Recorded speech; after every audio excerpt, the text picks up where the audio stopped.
enviar a la Corte Constitucional.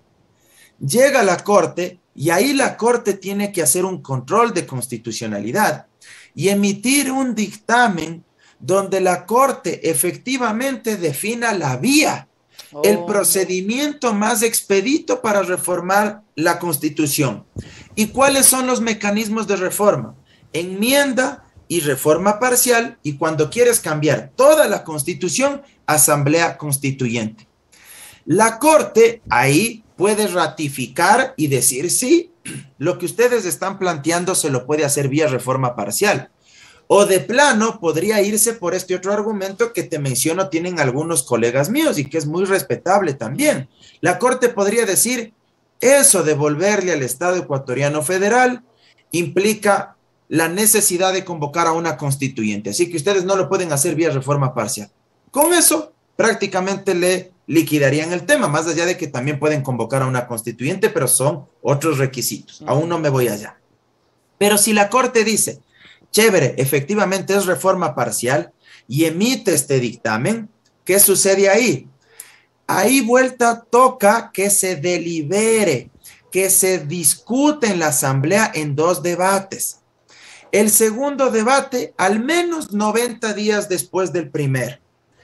Y una vez que se hayan agotado los 2 debates, sin perjuicio de que esa propuesta inicial también sea sujeta a modificaciones, a cambios, porque los asambleístas podrían incorporar cambios a ese texto inicial, ¿sí? Luego, ¿qué se necesita? Que sea aprobado por la mayoría absoluta de miembros de la asamblea con 70 votos, porque la reforma parcial necesita 70 votos. Y escúchame lo que te voy a decir. Dale. Si luego de que se apruebe con 70 votos esa reforma parcial, ¿sabes qué se necesita? Se necesita vuelta otro momento, otra etapa, convocar a referéndum ratificatorio para que la gente, el pueblo ecuatoriano en las urnas, diga sí, estamos a favor de lo que aprobó la asamblea mediante reforma parcial y estamos a favor de estos cambios, entre otros, de que el Estado ecuatoriano sea un Estado, una república federal. Si luego de que el pueblo ratifique en las urnas dice que sí a la reforma parcial, ahí entra en vigencia ese cambio. Fíjate tú todas las etapas, pero hagámosle cuenta que no utilizan la vía de la asamblea, porque saben que no tienen ni siquiera los 70 votos para aprobar la resolución, que es el primer paso, ¿sí? Antes de enviar a la Corte Constitucional. Asumamos que quieren hacerlo como iniciativa popular, desde la ciudadanía. Nebot con otros ciudadanos se reúnen, hacen su propuesta y envían a la Corte.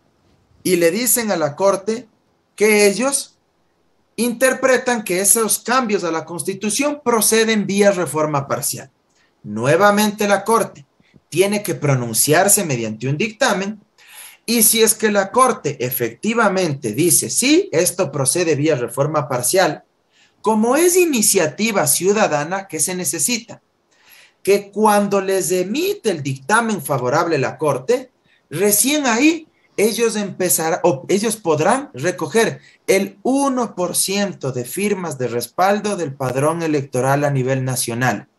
El 1% de 13.100.000 electores, que es el número total de personas que estamos inscritos.